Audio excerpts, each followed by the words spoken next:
मालिक, आज मेरे बेटे की तबीयत ज्यादा खराब है। कृपा कर मुझे 200 रुपए दे दीजिए। मैं आपके यहाँ पर काम करके आपके सारे पैसे चुका दूंगा। अरे नहीं हरीराम, मैं तुम्हें पहले पैसे नहीं दे सकता। यदि पहले पैसे चाहिए तो तुम्हें मेरे पास कुछ गिरवी रखना पड़ेगा। लेकिन मालिक, मेरे पास तो कुछ भी नहीं है जो मैं तुम्हारे पास कुछ गिरवी रखूं। नहीं हरीराम, तुम्हारे पास तुम्हारा खेत तो है। तुम उस खेत को मेरे पास गिरवी रख दो। जब तुम मेरे पैसे वापस कर दोगे तब मैं तुम्हारा खेत तुम्हें लौटा दूंगा। ठीक है मालिक, आप मेरे खेत को गिरवी रख लीजिए। कृपा कर मुझे पैसे जल्दी दे दीजिए। फिर वह सेठ हरीराम को पैसे दे देता है। पैसे लेकर हरीराम वहां से चला जाता है। सेठ गणपति राम बहुत ही कुटिल था, मानो उसका हृदय पत्थर के समान हो, जो लोगों की मजबूरियों का फायदा उठाता था। उसके पास काफी सारे लोग काम करते थे। उसी गांव में एक मोहन नाम का लड़का रहता था, जो बहुत ही मेहनती था। उसके पास एक छोटा सा खेत था।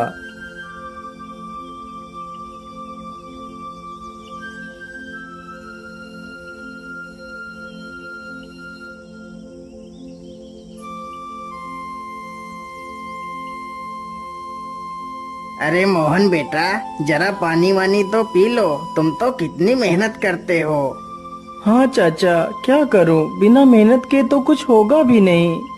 हाँ बेटा, तुम्हारी इसी मेहनत की वजह से ही तुम इस छोटे से खेत में दोगुनी फसल उगा पाते हो।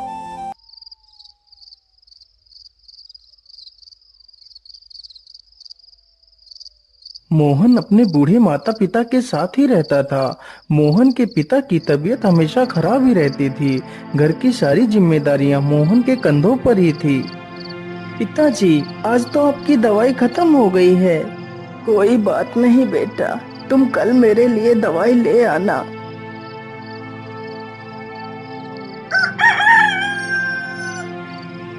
मोहन सुबह उठकर अपने पिता के लिए दवाइयां ले आता है।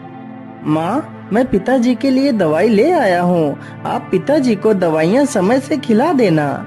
हाँ हाँ बेटा, मैं तुम्हारे पिता को दवाइयाँ खिला दूंगी। माँ, आज तो मौसम कितना अच्छा है। मैं आज ही खेत में बीज बो देता हूँ। ठीक है बेटा, जैसा तुम्हें अच्छा लगे वैसा ही करो। मोहन तुरंत ही अपने बैलों को लेकर खेत की तरफ निकल पड़ता है।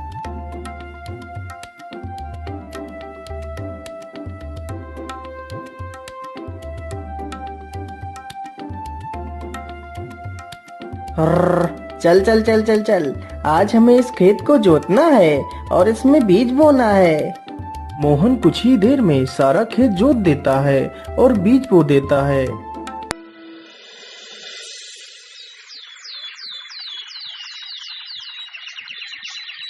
कुछ ही दिनों में खेत में बहुत अच्छी फसल तैयार होती है।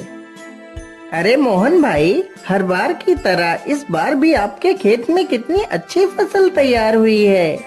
हाँ मदन भैया, यह सब ऊपर वाले का ही आशीर्वाद है, जो हर बार मेरे खेत में इतनी अच्छी फसल होती है।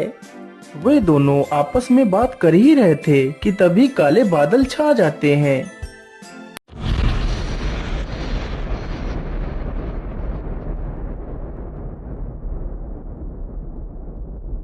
अरे मोहन भाई, यह अचानक से काले बादल कहाँ से आ गए। मुझे लगता है आज तो कितनी जोर का तूफान आने वाला है।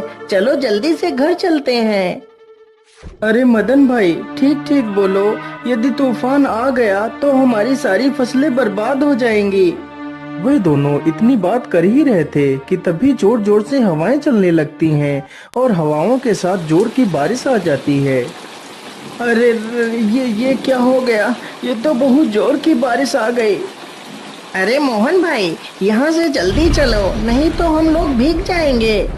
दोनों जल्दी से एक बड़े से पेड़ के नीचे जाकर खड़े हो जाते हैं।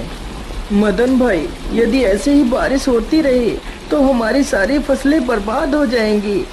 कुछ ही देर में बारिश के साथ साथ ओले भी गिरने लगते हैं। देखते ही देखते कुछ देर में ही सारी फसलें बर्बाद हो जाती हैं। हाय हाय, ये क्या हो गया? हे ऊपर वाले, ये तूने क्या कर दिया? अब तो सारी फसलें बर्बाद हो चुकी हैं। अब मैं क्या खाऊंगा और अपने बूढ़े माता पिता को क्या खिलाऊंगा?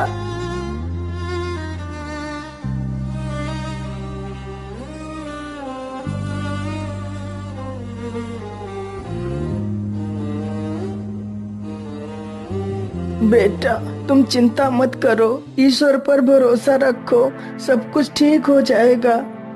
नहीं पिताजी, अब कुछ भी ठीक नहीं होगा। हमारी सारी फसलें तो नष्ट हो चुकी हैं। अब हम क्या करेंगे पिताजी? बेटा, तुम चिंता मत करो। तुम कल ही सेठ धनपति राम के घर चले जाना। वह तुम्हें काम पर जरूर रख लेंगे।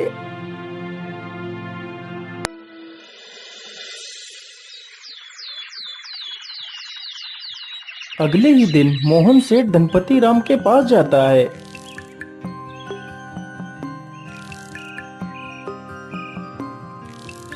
सेठ जी, मैं बहुत परेशानी में हूँ। कृपा कर मुझे किसी काम पर रख लीजिए। मोहन सेठ को अपनी सारी कहानी सुनाता है। सेठ जानता था कि मोहन बहुत मेहनती इंसान है। वह कम खेत में ही दोगुनी फसल उगा लेता है। यदि वह मोहन को काम पर रख लेगा तो उसे दोगुना फायदा होगा। लेकिन सेठ उसकी मजबूरी का फायदा उठाना चाहता था। हाँ हाँ मोहन, मैं तुम्हें काम पर तो रख लेता, लेकिन मेरे पास अभी तुम्हारे लिए कोई काम नहीं है। तुम अभी अपने घर वापस लौट जाओ। जब मेरे पास काम होगा तो मैं तुम्हें बुला लूंगा। नहीं नहीं सेठ जी, आप तो मेरी मजबूरी जानते हैं। यदि मुझे काम नहीं मिला तो मेरे माता पिता भूखों मर जाएंगे। मुझ पर तरस खाइए सेठ जी, मुझे काम पर रख लीजिए। अरे वाह वाह, जैसा मैंने सोचा था बिल्कुल वैसा ही हो रहा है। यही अच्छा मौका है इससे कम पैसे में ज्यादा काम करवाने का। अच्छा अच्छा, ठीक है, मैं तुम्हें काम पर तो रख सकता हूँ, लेकिन मैं वैसे तो सारे मजदूरों को 300 रुपए देता हूँ, लेकिन मैं तुम्हें सिर्फ 200 रुपए दूंगा। यदि मंजूर है तो बोलो। हे भगवान, क्या करूं? यहाँ पर काम करने के अलावा तो मेरे पास दूसरा कोई रास्ता भी नहीं है। ठीक है सेठ जी, मैं 200 रुपए में ही काम कर लूंगा। मोहन अगले दिन से ही सेठ के घर काम करने लगता है। इसी प्रकार मोहन को काम करते करते पूरा 2 महीना गुजर जाता है। मोहन ने सेठ के खेत में दोगुनी फसल उगा दी। यह देखकर सेठ बहुत खुश हो जाता है। अरे वाह, मोहन ने तो इस बार कितनी अच्छी फसल उगाई है। वैसे अब तो मोहन का कोई काम भी नहीं है। मैं ऐसा करता हूँ, इसे आज की मजदूरी देकर काम से निकाल देता हूँ और इसकी 2 महीने की मजदूरी भी नहीं दूंगा। अरे मोहन, ये लो तुम्हारी आज की मजदूरी। अब तुम्हें कल से काम पर आने की कोई आवश्यकता नहीं है। लेकिन सेठ जी, आप अचानक से मुझे काम से क्यों निकाल रहे हैं? क्या मुझसे कोई गलती हो गई मालिक? नहीं मोहन, तुमसे कोई गलती नहीं हुई है। अभी मेरे पास तुम्हारे लिए कोई काम नहीं है। जब मेरे पास काम होगा तो मैं तुम्हें जरूर बुला लूंगा। लेकिन मालिक, यदि आप मुझे काम से निकाल देंगे तो मैं भूखों मर जाऊंगा। मैं अपने पिता के लिए दवाइयाँ कहाँ से लाऊंगा? मुझ पर दया कीजिए सेठ जी। सेठ मोहन की एक बात भी नहीं सुनता और उसे काम से निकाल देता है।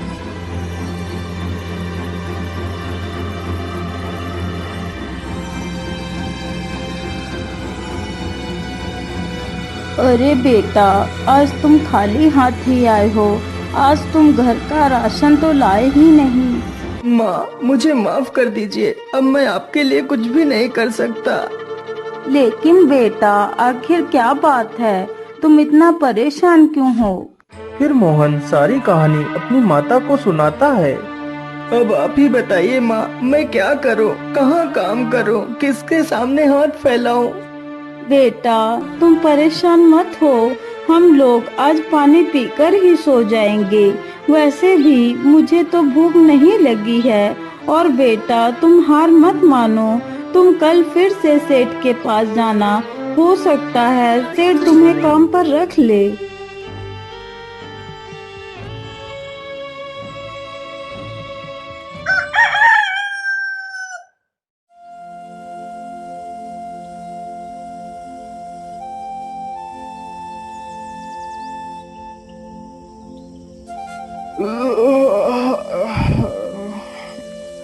अरे सेठानी जी, आप मेरे लिए नाश्ता तैयार रखना, मैं जरा खेतों की तरफ से घूम कर आता हूँ। ठीक है, आप आराम से जाइए, तब तक मैं आपके लिए नाश्ता तैयार कर दूंगी। इतना सुनकर सेठ वहाँ से चल पड़ता है। तभी देखता है कि मोहन उसके घर के बाहर ही खड़ा है। अरे मोहन, तू इतनी सुबह सुबह यहाँ क्या कर रहा है? मालिक, मैं आपके पास ही आया था। यदि मुझसे कोई भूल हो गई हो तो उसे क्षमा कर दीजिए मालिक, लेकिन मुझे काम पर रख लीजिए। अरे मोहन, तू तो कितना बेशर्म है। मैंने तुझे कितनी बार मना किया है कि मेरे पास कोई काम नहीं है, फिर भी तू मेरे पास चला आता है। क्या तेरे अंदर कोई शर्म लिहाज नहीं है? मालिक, मुझे शर्म तो आती है, लेकिन जब मैं अपने बूढ़े माता पिता को पानी पीकर सोता हुआ देखता हूँ तो मुझे यह अपमान कुछ भी नहीं लगता। लेकिन मैं तुझे कोई काम नहीं दे सकता, चल भाग यहाँ से। इसी प्रकार कई दिन गुजर जाते हैं। सेठ मोहन को भला बुरा कहकर भगा देता है, लेकिन सुबह होते ही मोहन फिर से काम मांगने के लिए सेठ के घर पहुंच जाता है। लेकिन मैं तुझे कोई काम नहीं दे सकता, चल भाग यहाँ से। हे भगवान, मैं तो इस मोहन के बच्चे से परेशान हो गया हूँ, लेकिन यह तो सुधरने का नाम ही नहीं ले रहा। मैं ऐसा करता हूँ, कल सुबह होने से पहले मैं यहाँ से कुछ दिनों के लिए अपने रिश्तेदार के घर चला जाता हूँ, तभी मैं इस मोहन से अपना पीछा छुड़ा पाऊंगा। सुबह होने से पहले सेठ और उसकी पत्नी बैलगाड़ी में बैठकर वहाँ से चले जाते हैं।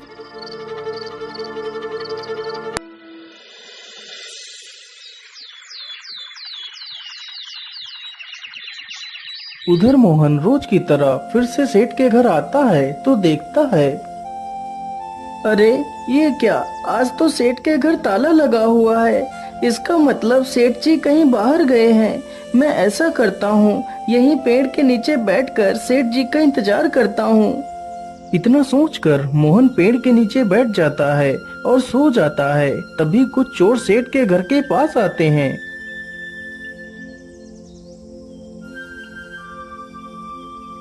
अरे लल्लन, आज तो यह दुष्ट सेठ है भी नहीं। आज अच्छा मौका है, चलो आज इस सेठ की सारी तिजोरी खाली कर देते हैं। चोर जल्दी से एक पत्थर उठाता है और ताले को तोड़ने लगता है।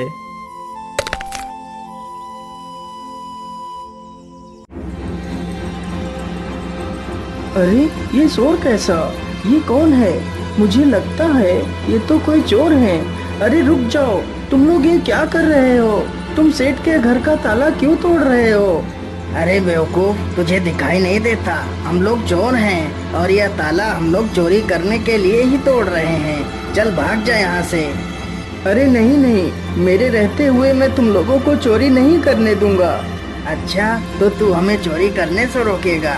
रुक, हम तुझे अभी मजा चखाते हैं।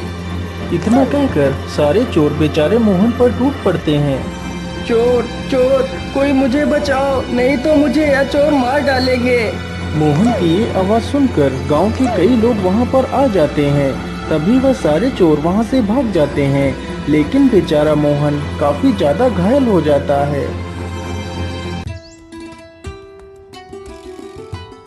अरे सेठानी जी, अब तो हमें यहाँ पर कई दिन गुजर चुके हैं, चलो अब हमें घर वापस चलना चाहिए। इतना सोचकर सेठ और सेठानी दोनों अपने घर के लिए निकल पड़ते हैं।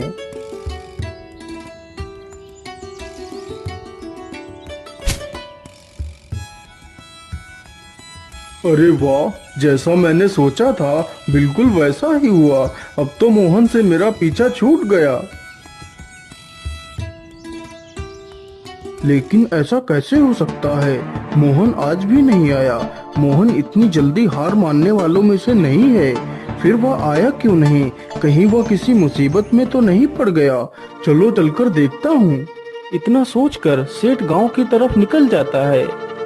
अरे मदन भाई, मोहन कहीं दिखाई नहीं दे रहा, वह कहाँ गया है? अरे सेठ जी, मैं तुम्हें क्या बताऊं, आप तो बर्बाद होने से बाल बाल बच गए। क्या मतलब? मैं कुछ समझा नहीं, तुम क्या कहना चाहते हो? फिर मदन सारी कहानी सेठ को सुनाता है। ये सुनकर सेठ के पैरों तले जमीन खिसक जाती है। सेठ जी, मोहन बहुत नेक दिल इंसान है। उसने आज तक किसी का बुरा नहीं किया है। कृपा कर आप उसे अपने पास रख लीजिए। नहीं मदन, मुझसे बहुत बड़ी गलती हो गई है। मुझे जल्दी से मोहन के घर ले चलो। सेठ जैसे ही मोहन के घर पहुंचता है तो देखता है मोहन घायल अवस्था में चारपाई पर पड़ा है। मोहन, मुझे माफ कर दो, मैंने तुम्हें बहुत तकलीफ दी। जिस इंसान को मुझे अपने गले लगाना चाहिए था, मैंने उसे ही तकलीफ दी। हो सके तो मुझे माफ कर देना मोहन। नहीं सेठ जी, आप माफी क्यों मांग रहे हैं? ये तो मेरा फर्ज था। मोहन, तुम कल से मेरे पास आ जाना, मैं तुम्हें अपना विशेष अधिकारी बनाऊंगा। फिर सेठ तुरंत ही मोहन की माँ को 500 रुपए दे देता है और अगले ही दिन से सेठ मोहन को अपना विशेष अधिकारी बना लेता है।